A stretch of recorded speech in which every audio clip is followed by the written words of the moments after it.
अस्सलाम वालेकुम students. Computer application and web 2 के फिफ्थ लेक्चर के साथ मैं हूं आमिर रऊफ। आज की इस क्लास के अंदर हम माइक्रोसॉफ्ट ऑफिस के जो पैकेज है हमारे पास, उसमें जिस सॉफ्टवेयर को डिस्कस करेंगे वो है हमारे पास माइक्रोसॉफ्ट एक्सेल।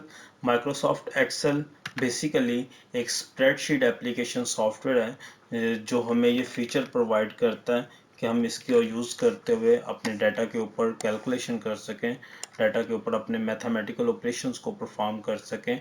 ये एक ऐसा ग्राफिकल टूल है जिसमें हम टेबल्स की फॉर्म के अंदर और मैक्रोज की फॉर्म के अंदर अपने डाटा को ऑर्गेनाइज करते हैं, डाटा को मैनेज करते हैं और डाटा के ऊपर मैथमेटिकल ऑपरेशंस परफॉर्म करते हैं। तो माइक्रोसॉफ्ट ऑफिस हमारे पैकेज सॉफ्टवेयर के साथ ही आता है। ऑफिस का जो पैकेज है हमारे पास, ऑफिस सूट है, उसके अंदर हमारे पास एक्सेल अवेलेबल होता है।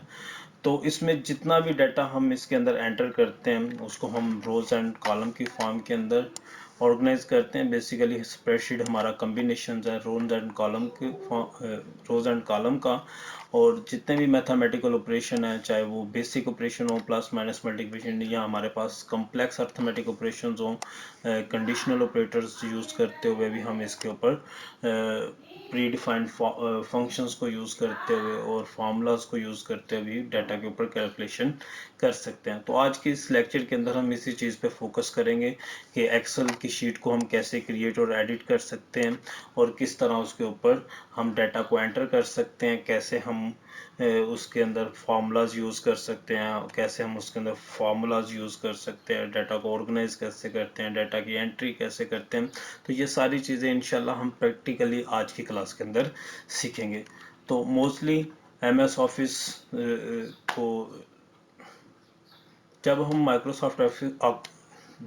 माइक्रोसॉफ्ट एक्सेल को ओपन करते हैं तो उसका इंटरफेस हमारे पास कुछ यूँ होता है। बहुत सारी चीज़ें इसमें ऑलरेडी हमारे पास, जो हम माइक्रोसॉफ्ट वर्ड को आप पढ़ के आए हैं वो उसी की तरह ही, जैसे ये टाइटल बार है इसमें, उसी तरह क्विक एक्सेस टूल बार है, ऑफिस बटन। तो बहुत सारी चीज़ें ऑलरेडी वही हैं जो आप लोगों को पता है। बहुत सारी बेसिक चीज़ें जो आप कंप्यूटर यूज़ करते हैं तो आपको नज़र आ रही हैं वही हैं। लेकिन आज हमारा सारा फोकस शीट के ऊपर काम करने पे होगा। तो हम प्रैक्टिकली इस चीज़ को देखेंगे कि हम एक्सेल को कैसे यूज़ करते हैं।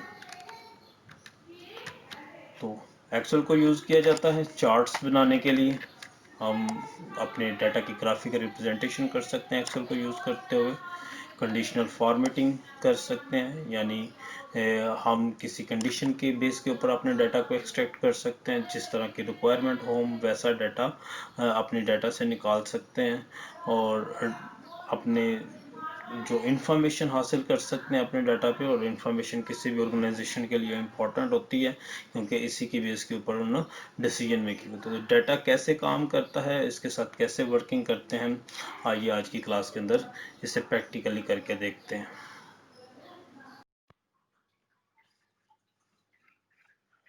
अब एमएस एक्सेल को ओपन करने के लिए सिंपल स्टार्ट के बटन पर क्लिक करें।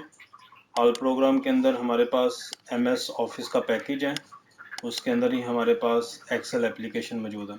एक्सेल को ओपन कर लें।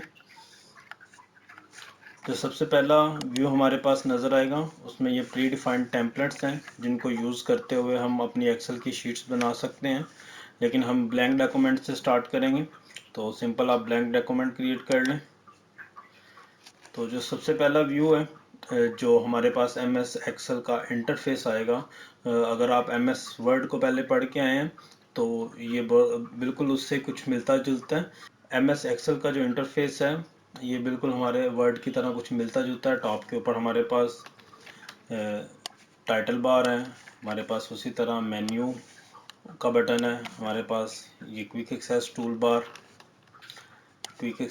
बार हमारे, और ये हमारा सारा रिबन मौजूद है। ये हमारा रिबन मौजूद है जैसा कि एमएस वर्ड के अंदर भी मौजूद था। अब एमएस एक्सेल के अंदर आपको यहाँ कुछ ABCD नज़र आ रहा है, अल्फ़ाबेट्स नज़र आ रहे हैं, और लेफ़्ट साइड के ऊपर ये बहुत सारे कुछ नंबर्स नज़र आ रहे हैं। ये बेसिकली ये हमारे कॉलम को रिप्रेजेंट करते हैं, ये अल्फ़ाबेट्स, और नंबर हमारी रो को रिप्रेजेंट करते हैं। अगर किसी नंबर को हम सेलेक्ट करते हैं तो रो को रिप्रेजेंट करते हैं। जहाँ रो एंड कॉलम इंटरसेक्ट करते हैं उसे हम सेल बोलते हैं। जिसको सिलेक्ट किया गया है ये एक्टिव सेल है, और इस सेल का जो एड्रेस है, ये इस सेल का एड्रेस है जो कि कॉलम के लेटर और रो के नंबर से मिलकर बनता है। जैसे इसको सिलेक्ट किया हुआ है तो ये मेरा एक एक्टिव सेल है जिसका एड्रेस हमारे पास C6 है। इसी तरह किसी दूसरे को सिलेक्ट करेंगे तो उस कॉलम का अल्फ़ाबेट और उस रो का जो नंबर है वो उस सेल का एड्रेस होगा। इसके अलावा ये हमारे पास फार्मूला बार है। फार्मूला बार, जो भी चीज़ हम अपने सेल के अंदर लिखते हैं वो हमें यहाँ नज़र आएगी, लेकिन जब हम कोई फार्मूला या फंक्शन लिखेंगे तो सेल के अंदर हमें वैल्यू नज़र आएगी, लेकिन जो फार्मूला है वो हमें इधर नज़र आएगा। इसके अलावा इस शीट के अंदर देखें, ये आपको डॉटेड लाइन नज़र आ रही है, ये हमारी एक्सेल का एक पेज है। जब हम इस प्रिंट निकालेंगे तो ये एक पेज है, क्योंकि यहाँ तो हमारे पास पेज वर्ड की तरह तो नहीं है। अगर हम अपनी शीट को देखें तो हमारे पास कितने ज़्यादा एंड तक ये नंबर्स हैं, ये शीट एंड नहीं हो रही, इसी तरह नंबर्स हैं, ये एंड नहीं हो रहे। तो ये जो एक ये आपको एरिया नज़र आ रहा है, ये डॉटेड लाइन, ये एक पेज को रिप्रेजेंट करता है। अब जितनी भी हम एंट्री करते हैं वो सेल के अंदर करते हैं, बिल्कुल उसी तरह जैसे हम अपने MS वर्ड के अंदर सेल के अंदर डाटा एंट्री करते हैं। लेट्स सपोज मैं यहाँ कुछ एंटर कर देता हूँ, वेलकम टू MS एक्सेल। अब ये टेक्स्ट मैंने एक सेल के अंदर लिखा है, अब ये एक सेल से दूसरे सेल के अंदर चला गया। तो अगर आपने अपने सेल्स को एडजस्ट करना हो अपने टेक्स्ट के अंदर तो सिंपल आप इस सेल के कॉलम के सेल के ऊपर जाके डबल क्लिक करते हैं तो ये उसके मुताबिक जितना आपने टेक्स्ट लिखा होगा उसके मुताबिक एडजस्ट कर देगा। हम इसको ड्रैग भी कर सकते हैं, कम करना हो ज़्यादा करना हो हम इसको ड्रैग करके कर सकते हैं। इसी तरह अपने जो रो का साइज़ है वो भी हम कम या ज़्यादा कर सकते हैं। जितनी भी एंट्री करनी होती है डाटा की वो हम इस सेल के अंदर ही करते हैं। जैसे ये सेल के अंदर हमारे पास ये फ़ॉन्ट है, हमने अपना फ़ॉन्ट चेंज करना हो अपनी रिक्वायरमेंट के मुताबिक जैसा स्टाइल हमने रखना हो वो इसके अंदर रख सकते हैं।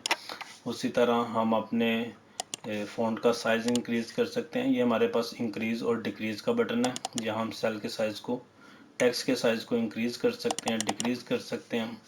अपने सेल को बोल्ड करना हो, इटैलिक करना हो, अंडरलाइन करना हो, ये सारा कुछ बिल्कुल वैसे ही है जैसे आप वर्ड के अंदर सीख के आए हैं, बिल्कुल वैसे ही हम इसको कर सकते हैं। इसके अलावा ये हमारे पास इम्पोर्टेंट चीज़ है बॉर्डर। अब ये हमारे पास डिफरेंट ऑप्शन है जिसे हम अपने जो सेल है उसके आगे बॉर्डर लगा सकते हैं। ये अगर बॉटम करेंगे तो देखें आपको ये बॉटम पे एक लाइन नज़र आ जाएगी। अगर हम लेफ़्ट बॉर्डर करेंगे तो आपको ये लेफ़्ट साइड के ऊपर लाइन नज़र आ जाएगी। अगर आप ऑल बॉर्डर करेंगे, उस सेल को सिलेक्ट करके जिसको आपने करना है ऑल बॉर्डर करेंगे, सेल के इर्द गिर्द आपको एक लाइन नज़र आ जाएगी जो कि इसको बॉर्डर होता है। इसके अलावा हमारे पास सेल का हमने जो टेक्स्ट है उसका कलर चेंज करना हो वो हम इसे कर सकते हैं, अपनी बैकग्राउंड चेंज करना हो वो इसे कर सकते हैं। और ये हमारे पास अलाइनमेंट के का ग्रुप है। अलाइनमेंट में आपने टेक्स्ट को हमने अलाइनमेंट करना हो, ये हमारे पास टॉप, मिडल, टेक्स्ट को हमने टॉप पे लेके आना हो, मिडल में लेके आना हो और लेफ्ट बॉटम में लेके आना हो तो ये हम एडजस्ट कर सकते हैं उसको। इसी तरह left adjust, middle adjust, right adjust हम अपने सेल को कर। इसको समझने के लिए थोड़ा सा मैं अपने सेल का साइज़ इंक्रीज़ कर लेता हूँ तो आपको समझ आ जाए। अब ये देखें ये सेल मेरा राइट पे है, बॉटम पे करूँगा तो ये मिडल पे करूँ। अब देखिए सेल्स मेरा राइट पे है, अगर मैं मिडल पे करूँगा तो टेक्स्ट रहेगा तो राइट साइड पे ही, लेकिन वो हमारे मिडल में आ जाएगा। इसी तरह टॉप पे करना हो, टॉप पे करना हो, अगर आपने बिल्कुल सेंटर पे लेके आना है तो दोनों को आप सेंटर के अंदर लिख देंगे। तो इस तरह हम सेल को एडजस्ट कर सकते हैं। इसी तरह ये हमारे पास है सेल की रोटेशन। अक्सर स्टूडेंट पूछते हैं कि ये सेल को रोटेट करते हैं, तो हमारे पास ये सारी ऑप्शन आ जाती हैं। सेल को जैसा हमने रोटेट करना हो बिल्कुल वैसे हम इसको रोटेट कर सकते हैं। वर्टिकल करना हो तो एडजस्ट करने के लिए सिंपल इसी तरह रो को भी डबल क्लिक कर दें तो वो सारा सेल इसी तरह रोटेट हो जाएगा। इसके अलावा फॉर्मेट सेल अलाइनमेंट के ऊपर हमारे पास ये ऑप्शन है ये हमारे पास क्लॉक है, जहां आप इसको एडजस्ट करना चाहें या जिस तरह का आप जिस फॉर्मेट के अंदर सेल की अलाइनमेंट करना चाहें वो हम कर सकते हैं। ओके कर देंगे तो सेल का फॉर्मेट बिल्कुल वैसे ही हो जाएगा। तो हम इसको अगेन वैसे ही ले आते हैं। सेम करने के लिए सिंपल आप इस क्लॉक को बिल्कुल सीधा कर दें तो ये हमारे पास वो टेक्स्ट आ गया। तो जो भी एंट्री करनी है हम इस सेल के अंदर कर सकते हैं। इसके अलावा हमारे पास ऑप्शन है, अगर हमने टेक्स्ट को लेफ़्ट जस्टिफाई करना हो, राइट जस्टिफाई करना हो तो हम इस बटन की मदद से भी कर सकते हैं। इसके अलावा हमारे पास ये रैप की ऑप्शन है, रैप पे क्लिक करेंगे तो अब देखें सेल हमारे जो टेक्स्ट है इस सेल से बाहर चला गया। तो उसके लिए हम रैप टेक्स्ट करते हैं। ये हमारे पास रैप टेक्स्ट का बटन है, जैसे आपको ये नज़र आ रहा है। अगर टेक्स्ट हमारा एक ही सेल के अंदर सेल से बाहर चला गया तो आप रैप टेक्स्ट करेंगे तो उसी सेल के अंदर एक न्यू लाइन बन जाएगी जिसके ऊपर उस टेक्स्ट को लिखा गया होगा। इसी तरह अगर मैं इसको रैप ख़त्म करता हूँ, अब ये हमारा टेक्स्ट अगर 2-3 सेल्स के अंदर आ रहा है तो आप सबको सिलेक्ट करके मर्ज सेंड कर देंगे तो वो सबको मिला के एक सेल बना देगा। ऊपर देखें एक ही सेल है, नीचे हमारे पास उसके नीचे हमारे पास ये 3 सेल। तो इसी तरह हम डिफरेंट सेल को, जितने सेल्स को भी आपने मर्ज करना हो आप उनको सेलेक्ट करके मर्ज कर देंगे तो वो एक ही सेल बन जाएगा। तो यहाँ हम कुछ ट्रिक्स हैं जो आपको आनी चाहिए। लेट्स सी, अगर BS केमिस्ट्री लिखा है, अब मैं इसको सिलेक्ट करता हूँ। सिलेक्ट करने के बाद मैंने इसको जस्टिफाई कर दिया। अब इस सेल को मैंने रिपीट करना है इसी टेक्स्ट को, तो ये आपको कॉर्नर के ऊपर राइट डाउन कॉर्नर पे ये प्लस का, जब ब्लैक कलर का प्लस का साइन बन जाए तो आप इसे सिंपल ड्रैग कर दें तो उसी को ये रिपीट कर देगा। बिल्कुल इसी तरह अगर मैंने 1 को रिपीट करना हो इसी नंबर को तो उसको सेलेक्ट करके रिपीट कर देंगे तो उसी नंबर को रिपीट कर देंगे। लेकिन मैंने काउंटिंग को प्रिंट करवाना हो 1 2, अगर मैंने काउंटिंग को तो मेरे पास 1 2, अब इन दोनों को आप सिलेक्ट करें। सेलेक्ट करने के बाद अब प्लस के साइन तो ये 3 4 5 ये डेज इस तरह आ जाएंगे। इसी तरह हमारे पास, इसी तरह आपने कोई डिफरेंस नंबर करना, जैसे 5 है 10 है, तो इन दोनों को सिलेक्ट करके ड्रैग कर लें तो हमारे पास ये उसका डिफरेंस आ जाएगा। जैसे यहाँ मैं एक नया बना रहा हूँ, जैसे फॉर एग्जांपल यहाँ हम सैटरडे को क्लिक किया तो इसको मैं डाउन करूँगा तो Sunday Monday Tuesday Wednesday Thursday Friday, इसी तरह आप किसी मंथ का, जैसे जनवरी है, जनवरी को सिलेक्ट करेंगे तो हमारे पास ये इसी तरह जनवरी फरवरी मार्च अप्रैल मई जून आ जाएगा। तो सेल को हम इसी तरह कोई नंबर हमने ऐड कर लेते हैं। 26 है, 26 27, ये उसी तरह देखें वो रिपीट हो रहा है।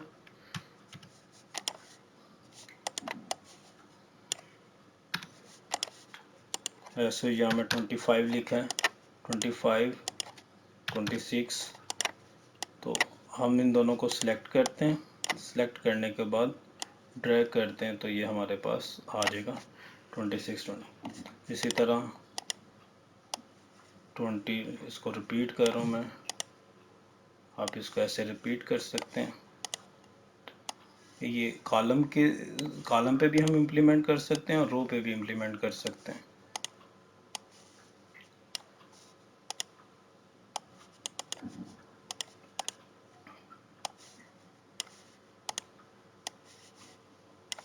ये हमारे पास एक्टिव है, तो इसको सिलेक्ट कर लिया। सिलेक्ट करने के बाद आप बॉर्डर कर लें, ऑल बॉर्डर पे क्लिक करेंगे तो ये सब के ऊपर बॉर्डर आ जाएगा। ओके, लिखने के बाद हमारे पास ये नंबर है, तो नंबर ये हमारे पास नेक्स्ट जो ग्रुप है वो है नंबर।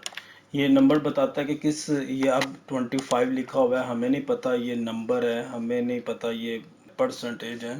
तो यहाँ हमारे पास ऑप्शन है कि ये नंबर है, परसेंटेज है, करेंसी है, डेट है, टाइम है, जो भी हमने लिखना। जर्नल के अंदर कोई स्पेसिफिक फॉर्मेट नहीं, अब जैसे नंबर लिखा तो ये 25 नंबर बन गया। इसी तरह अगर मैं करेंसी लिखूँगा तो उसके ऊपर डॉलर का साइन आ जाएगा। डे टाइम लिखेंगे तो वो सेल के ऊपर डेट एंड टाइम आ जाएगा। तो जिस तरह मैं सेल का फॉर्मेट रखूँगा तो ये बताएगा कि इस सेल के अंदर किस टाइप का डाटा हम स्टोर कर, परसेंटेज रखेंगे तो वो परसेंटेज का सिंबल आ जाएगा। तो जिस तरह का फॉर्मेट, जिस फॉर्मेट का डाटा मैं अपने सेल के अंदर स्टोर करना चाहता हूँ वो हम इसकी मदद से करते हैं। तो मैं इसको जनरली रहने देता हूँ।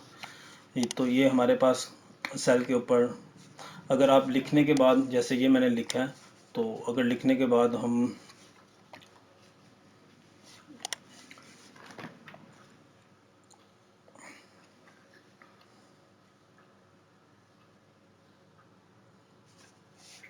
ठीक है, इसी तरह ये नंबर है, अगर इसके आगे हमने ज़ीरो इंक्रीज, इसी तरह अगर मैं नंबर लिख देता हूँ तो ये हम अपने नंबर ज़ीरो कम कर सकते हैं, ज़ीरो इंक्रीज़ कर सकते हैं, परसेंटेज कर सकते हैं, डॉलर। ये हमारे पास कोई डिफ़ॉल्ट है तो ये पता चल जाएगा कि किस टाइप का डाटा हम इसके अंदर स्टोर कर रहे हैं। नेक्स्ट जो ऑप्शन है ये हमारे पास कंडीशनल फॉर्मेटिंग। ये वो रूल्स हैं, अगर हम अपने डाटा के ऊपर, अगर मैं इसको थोड़ा सा बेहतर बना दूँ तो इसको हम जनरली रहने देते हैं। अब यहाँ इस सेल के ऊपर जो भी फंक्शन और फार्मूला हम अप्लाई करना चाहते हैं उस सेल को सिलेक्ट करें। हम इसके तो फार्मूला अप्लाई करना चाहते हैं तो सिंपल हमने इक्वल का साइन लगाना है, और जिस सेल को हमने सेलेक्ट करना है, हम नंबर्स को आपस में नहीं जोड़ते बल्कि सेल को आपस में जोड़ते हैं ताकि उसके अंदर कोई भी चेंज आए तो वो ऑटोमेटिकली, एक्सेल एक ऑटोमेटिक कैलकुलेशन टूल है जिससे ऑटोमेटिक। तो J27 को मैं प्लस कर रहा हूँ, K27, फिर प्लस, फिर प्लस, फिर प्लस। तो ये इन सब सेल्स को कलर चेंज कर रहा है। इसका मतलब है ये सेल, ये सेल, ये सेल, ये सारे सेल यहाँ प्लस हो जाए। तो एंटर कर देंगे तो इन सब का जो सम है वो हमारे पास ये आ जाएगा। अब ये सम हमने इन सब के ऊपर अप्लाई करना है तो सिंपल इसको सिलेक्ट करके मैं नीचे ड्रैग कर देता हूँ तो इन सब का ऑटोमेटिकली सम होके आ जाएगा। तो इसको भी मैंने अपने टेबल के साथ ज्वाइन करना है तो इसको ऐसे सिलेक्ट कर लेते हैं और ऑल बॉर्डर पे क्लिक कर देंगे तो ये भी हमारे इस सेल का, इस टेबल का हिस्सा बन जाएगा। अब मैं नीचे सम के लिए कुछ करना चाह रहा हूँ तो इस, लेट्स सपोज मैं इसका सम चाहता हूँ तो यहाँ मैं लिख देता हूँ सम। अब हमने इसका सम करना है तो सम करने के लिए हम फार्मूला भी, फंक्शंस भी यूज़ कर सकते हैं। जैसे मैं सम का फंक्शन यूज़ कर सकता हूँ, इक्वल सम हमारे पास फंक्शन है, और जिन सेल्स की सेल रेंज हम यहाँ डिफाइन करेंगे कि ये हमारे पास सेल रेंज है कि O27 से लेके, यानी O27 ये सेल से लेके जिस रेंज का डाटा मैंने अपने कैलकुलेट करना है उस रेंज तक इसको सिलेक्ट कर लिया तो O25 से लेके ये सारे इसके अंदर आ जाएंगे जिनको मैंने इसके अंदर कैलकुलेट करना है। तो ये मेरे पास सेल की रेंज आ गई और एंटर करेंगे तो इन सब का सम हमारे पास ये आ जाएगा, सम आ जाएगा हमारे पास। हम इसको भी इसका हिस्सा बना सकते हैं ऑल बॉर्डर करके। तो ये हमने फार्मूला अप्लाई किया हुआ है इन सब सेल्स के ऊपर और इस पे ऊपर हमने फंक्शन अप्लाई किया हुआ है। तो कंडीशनल फॉर्मेट हमारे पास क्या होता है कि अगर हम अपने डाटा के ऊपर किसी तरह के उन सेल्स को हाइड करना, जैसे ये ग्रेटर देन है तो मैं सिलेक्ट कर लेता हूँ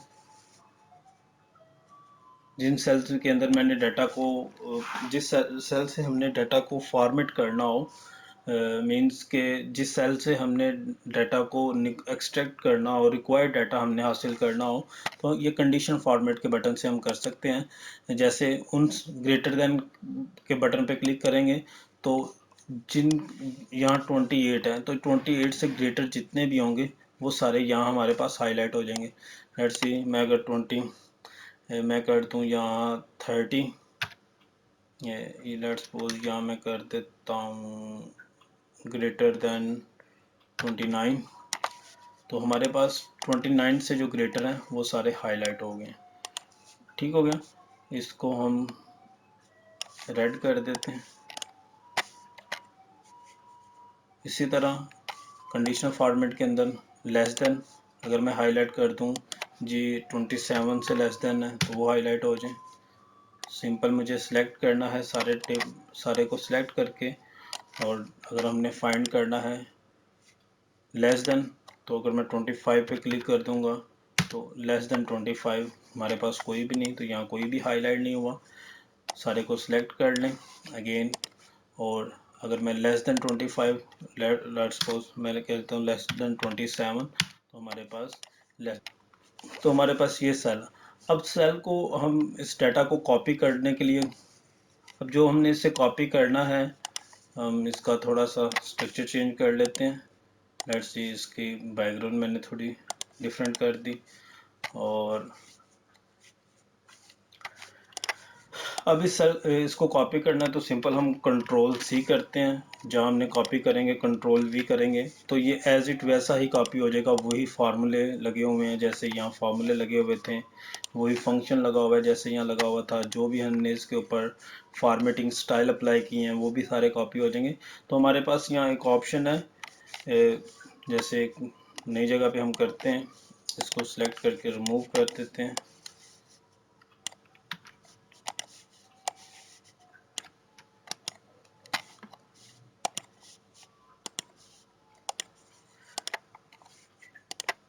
जहाँ अप्लाई करना है राइट क्लिक करें, हमारे पास ये है जिसको कॉपी करना है, सिलेक्ट करके कंट्रोल सी करें, राइट क्लिक करके हमारे पास ये पेस्ट है, स्पेशल पेस्ट पे क्लिक करेंगे। तो अगर हमने सिर्फ फार्मूलाज को कॉपी करना है तो फार्मूला कॉपी हो जाएगा, सिर्फ वैल्यूज़ को कॉपी करना है तो वैल्यूज़ कॉपी हो जाएंगी, कोई डाटा कॉपी करना है तो डाटा कॉपी हो जाएगा। जिस तरह का डाटा हम चाहें यहाँ से कॉपी कर सकते हैं। सिंपल हमें फॉर्मेट चाहिए तो सिंपल फॉर्मेट कॉपी हो जाएगा। जैसे सिंपल मैं फॉर्मेट कॉपी कर रहा हूँ, तो कॉपी करूँगा तो यहाँ सिर्फ उसका फॉर्मेट कॉपी हुआ है, उसके अंदर वैल्यूज़ कॉपी नहीं हुई। इसी तरह अगर मैं डाटा के ऊपर स्पेशल फॉर्मेट पेस्ट स्पेशल पे क्लिक करके अगर मैं फार्मूलाज कॉपी करूँगा तो सिंपल सिर्फ फार्मूलाज कॉपी हुए हैं हमारे पास। ये सारा जो भी फार्मूले हैं वो कॉपी हो गए, लेकिन फॉर्मेट कॉपी नहीं हुआ। इसी तरह अगर मैं पेस्ट स्पेशल पे क्लिक करता हूँ और मैं चाहता हूँ कि हमारे पास डाटा है हमारे पास, इसी तरह यहाँ से अगर मैं वैल्यूज़ कॉपी करना चाह रहा हूँ, सिंपल कंट्रोल सी किया और मैंने यहाँ से कोई वैल्यू कॉपी कर ली। वैल्यू कॉपी करने के लिए पेस्ट स्पेशल और सिंपल यहाँ वैल्यू पे क्लिक कर दिया तो ये सिर्फ वैल्यू कॉपी हुई है। अब इस पे क्लिक करें तो ये आपको नज़र आ रहा है कि ये सिर्फ वैल्यू कॉपी हुई है, फार्मूला नहीं। लेकिन यहाँ क्लिक करें तो ये एक फार्मूला है, लेकिन यहाँ क्लिक करें तो ये सिंपल वैल्यू है। इसी तरह इन वैल्यूज़ के अंदर अगर मैं कुछ ऐड करना चाहता हूँ, लेट्स सी मैंने ये 2 है, इन सब के अंदर 2 को ऐड करना है, तो इस 2 को मैं कॉपी करता हूँ। कॉपी करने के बाद यहाँ मैं राइट क्लिक करके पेस्ट स्पेशल पे करता हूँ। पेस्ट स्पेशल पे ये हमारे पास ऑप्शन है, ऑपरेशन है ऐड, तो ये 2 जोन से इन सब में ऐड हो जाएगा। ऐड करेंगे तो देखें इसमें 125 था 127 हो गया। इसी तरह अपनी वैल्यू के अंदर कोई भी चीज़ ऐड करना चाहें, कोई सब्ट्रैक्ट करना है, तो लेट्स सपोज या मैंने 10 लिखा है, 10 आ गया, तो 10 को मैं यहाँ से कॉपी कर रहा हूँ। कॉपी करने के बाद इस सारे पे मैं पेस्ट स्पेशल कर रहा हूँ। पेस्ट स्पेशल में मैं यहाँ क्लिक कर रहा हूँ सब्ट्रैक्ट, तो अब क्या होना चाहिए, इन सब में से वैल्यू को देखें 10-10 सब में से जो सा सब्ट्रैक्ट हो गया। तो कोई वैल्यू ऐड करनी हो, सब्ट्रैक्ट करनी हो, तो वो हम इसकी मदद से कर सकते हैं। जैसे ये लिखा हुआ है, लिखने के बाद हमें ख्याल आया कि हमने इसको हॉरिजेंटल नहीं करना बल्कि वर्टिकल करना, तो यहाँ से इसको कॉपी किया, कॉपी, और जहाँ हमने पेस्ट करना है वहाँ पेस्ट करने के बाद पेस्ट स्पेशल। अब कॉपी क्या करना है, हमने पूरा फार्मूलाज भी कॉपी करने हैं, उनका फॉर्मेट भी कॉपी करना है। तो फॉर्मेट भी मैं चाह रहा हूँ कि ये जो इसका मैंने बैकग्राउंड चेंज की हुई है वो भी कॉपी हो जाए। तो वो कॉपी करने के बाद हमारे पास ये है ट्रांसपोज, ट्रांसपोज पे क्लिक कर देंगे, ओके कर देंगे, तो ये हमारे पास सिंपल उसका फॉर्मेट कॉपी हो गया। लेकिन मैं साथ वैल्यू भी कॉपी करना चाहता हूँ तो इसको अनडू कर देते हैं। इसको कॉपी किया, कॉपी करने के बाद हमारे पास जहाँ हमने उसको पेस्ट करना है तो पेस्ट स्पेशल पे क्लिक करें, मैं चाहता हूँ वैल्यूज़ भी आ जाएं, फॉर्मेट आ जाए, यानी जो कुछ भी मैंने इसके ऊपर अप्लाई किया वो सारा कुछ आ जाए। सिंपल ट्रांसपोज पे क्लिक कर देंगे तो जो मैंने यहाँ लिखा हुआ था इसको आप रिमूव कर दें। इसको मैं रिमूव कर देता हूँ, डिलीट कर देते हैं इसको, और ये हमारे पास इस तरह आ जाएगा।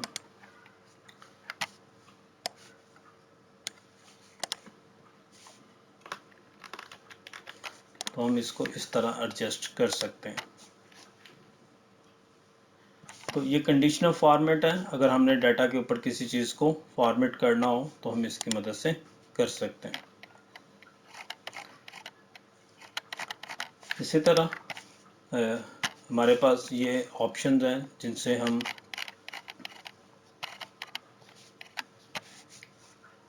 इस तरह, अगर मैंने अपने डाटा के अंदर कोई नई रो इंसर्ट करनी हो तो इंसर्ट सेल, जहाँ हमने इंटायर रो इंसर्ट करनी है तो इन दो वैल्यूज़ के दरमियान हम एक रो को इंसर्ट कर देंगे तो ये एक रो इंसर्ट हो गई।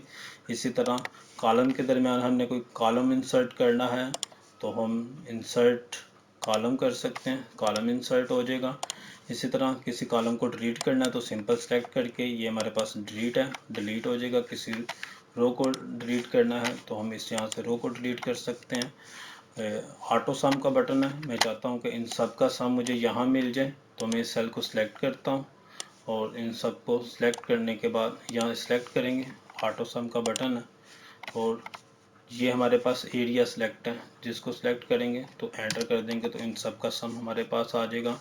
अगर मैं इन सब का सम करना चाहता हूँ तो सिलेक्ट करके यहाँ मैं क्लिक कर रहा हूँ ऑटो सम, ये हमारे पास ऑटो सम का बटन है, तो वो इस पोर्शन तक सारे एरिया को वो सम कर देगा। यहाँ हम उसके ऊपर सम कर सकते हैं।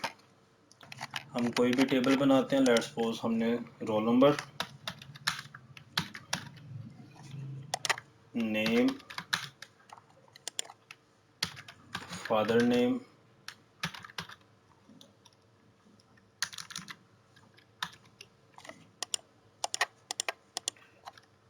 Class, address. तो ये एक टेबल मैंने बनाया सिंपल, यहाँ मैं इसको एडजस्ट कर रहा हूँ। यहाँ हम स्टूडेंट के रोल नंबर और साथ में ऑल बॉर्डर कर लें आप, ऑर्डर पे। अब सेल के ऊपर हम डाटा किस टाइप का रखेंगे हम खुद से रूल भी डिफाइन कर सकते हैं। सिंपल डाटा पे हमने क्लिक करना है, हमारे पास ये डाटा वैलिडेशन रूल है, इस पर क्लिक कर दें। डाटा वैलिडेशन रूल के ऊपर क्लिक करेंगे तो कोई भी वैल्यू जो हम अलाउ करना चाहते हैं, लेट्स सपोज रोल नंबर हमारे पास होल नंबर है, होल नंबर, और उनकी रेंज मिनिमम मैं चाहता हूँ कि 1 रोल नंबर हो और मैक्सिमम 50 हो। और क्या मैसेज आएगा टाइटल के अंदर, enter roll number, enter roll number, इस पर क्लिक करें। और अगर कोई एरर आता है स्टूडेंट मेरी गिवन रेंज के अंदर डाटा, तो यहाँ मैसेज प्रिंट करवा देते हैं, you enter wrong roll number, तो ओके कर दिया। अब इसका अगर 25 एंटर करेंगे, name Ali, father name Usman, class let's suppose BSCS, address GRW। अब ये रोल नंबर 25 एंटर किया तो एक्सेप्ट किया, लेकिन मेरी रेंज मैंने डिफाइन की थी 1 से लेकर 50 तक। अगर मैं यहाँ 50 से अबव कोई वैल्यू एंटर करता हूँ, लेट्स सपोज 65, तो यहाँ एरर मैसेज आ जाएगा, the value you enter is not valid, यानी you enter a wrong roll number. तो इस तरह ये डाटा वैलिडेशन रूल है, हम इस अपने सेल के ऊपर ये वैलिडेशन लगा सकते हैं कि जिस तरह का डाटा हम उसके अंदर एंटर करना चाहते हैं वही डाटा एंटर हो। अगर हम रॉन्ग डाटा एंटर करेंगे तो हमारा सिस्टम हमें रोकेगा, ये डाटा के ऊपर रिस्ट्रिक्शन है, जिससे हम रॉन्ग डाटा के इनपुट्स को रोकते हैं कि रोल नंबर की जगह कोई रॉन्ग रोल नंबर ना एंटर कर दे। इससे क्या होगा कि अगर हमारा डाटा और सही डाटा हम अपने सिस्टम के अंदर एंटर कर सकेंगे तो उसके ऊपर कैलकुलेशन भी ठीक होगी। अगर हम रॉन्ग डाटा एंटर करेंगे तो हमारे रिजल्ट भी हमारे रिजल्ट भी जो हैं वो ऑटोमेटिकली रॉन्ग होंगे। तो ये